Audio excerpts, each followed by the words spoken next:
اور اے بندہ مومن،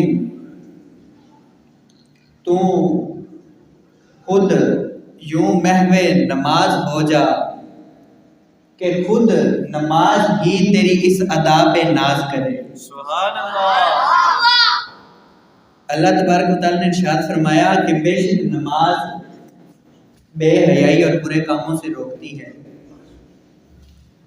آج ہم نماز پڑھتے ہیں، ہم نماز تو ادا کرتے ہیں، لیکن اس کے باوجود ہم جھوٹ بولتے ہیں، ہم کاروبار میں دھوکہ اور فریب کرتے ہیں، ہم لوگوں کے ساتھ بدسلوکی کے ساتھ پیش آتے ہیں، ہم کسی کی عزت نہیں کرتے۔